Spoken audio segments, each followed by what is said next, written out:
मुलांनो, कशी वाटली तुम्हाला पुण्यश्लोक अहिल्याबाईंची गोष्ट जी मागील भागात मी सांगितली होती? तुम्हाला तर माहीतच आहे की राज्याचं संरक्षण हे त्यांना सगळ्यात महत्त्वाचं होतं. म्हणूनच त्या म्हणायच्या की बळ, बुद्धी आणि चातुर्य हे जर तिन्ही तुमच्याजवळ असेल तर तुम्ही स्वकर्तृत्वावर राज्यकारभार चालवू शकता. आणि म्हणूनच त्यांनी त्यांचं सैन्यदल प्रशिक्षित करून सुसज्ज ठेवलं होतं. अहिल्याबाईंच्या राज्यकारभारात एकदा काय झालं माहिती आहे का? इंदोरच्या डोंगराळ भागातून व्यापारी आणि प्रजा हे त्यांच्याकडे तक्रार घेऊन आले आणि ते सांगू लागले की त्या भागातील जे दरोडेखोर आहेत ते आम्हाला खूप लुटतात, आम्हाला त्रास देतात. ती तक्रार फक्त एवढीच नव्हती, दरोडेखोर अजून त्यांच्याकडनं जबरदस्ती कर वसुली करून घ्यायचे. त्याला ते भिलकवडी असं म्हणायचे. मग आता ह्या प्रॉब्लेम्सवर काय तोडगा काढायचा? अहिल्याबाईंनी लगेच विचार केला आणि त्यांचे जे जावई होते यशवंतराव फणसे त्यांना हाताशी घेऊन त्यांनी एक मोहीम आखली आणि यशवंतरावांना सांगितलं की ताबडतोब ह्या सगळ्या दरोडेखोरांना माझ्यासमोर आणून उभं कर. यशवंतरावांनी लगेचच ही मोहीम फत्ते केली. त्या दरोडेखोरांना यशवंतरावांनी राजमाता अहिल्याबाईंसमोर उभं केलं. आपल्यासमोर चोर दरोडेखोर उभे असतील तर आपण काय केलं असतं? लगेचच त्यांना शिक्षा देऊन मोकळे झालो असतो. पण मुळातच संवेदनशील, उत्तम न्यायकर्ता आणि विचारक्षम अहिल्याबाईंनी असं नाही केलं. त्यांनी थोडा वेगळा विचार केला.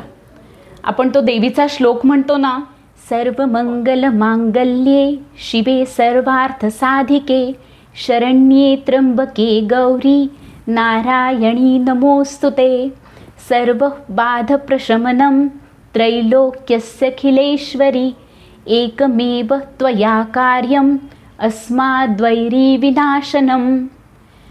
म्हणजे ह्या श्लोकामध्ये आपण असं म्हणतो की सर्व मंगलमय करणारी ही देवी माते, मी तुला शरण आलेलो आहे.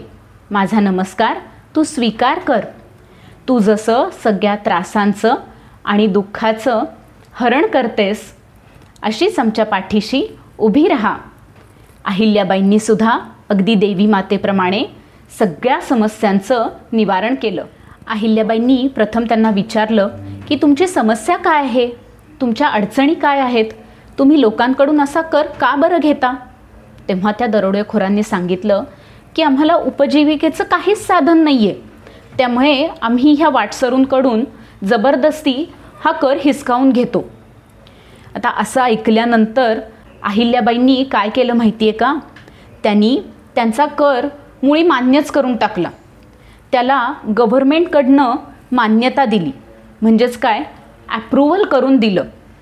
शिवाय त्यांना हेही सांगितलं की हा कर तुम्ही गोळा करायचा आणि नंतर तो राज्यकोशात म्हणजे ट्रेजरीमध्ये आणून भरायचं कामही तुमचंच.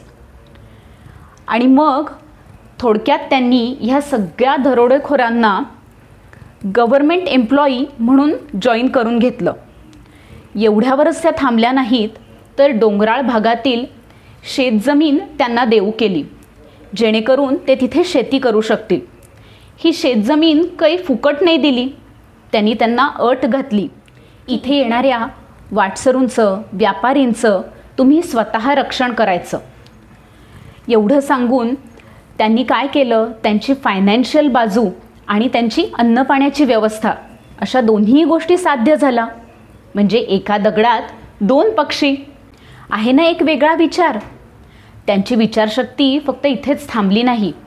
त्यांनी त्या दरोडेखोरांना सक्त ताकीद दिली की इथून पुढे जर तुमच्या भागात कोणी चोर, लुटारू, दरोडेखोर ह्यांनी लोकांना त्रास दिला आणि त्यांचं धन लुटलं तर ते धन, व्यापाऱ्यांचा माल हे तुम्हीच शोधून आणायचं.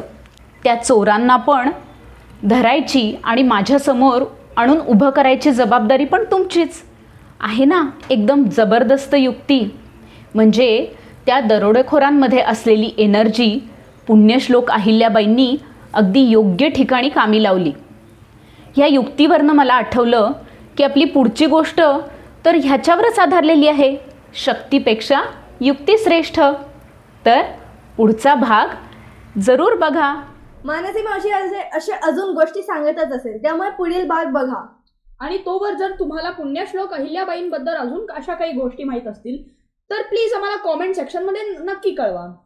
आणि लाईक, शेअर आणि सबस्क्राईब करा. विश्वाची रचिली माया, तू शीतल छायेची काया, तुझ्या दयेचा ओघ खंडित दुरित लयाला ने सेवा मानून घे आई, सेवा मानून घे आई. माय भवानी तुझे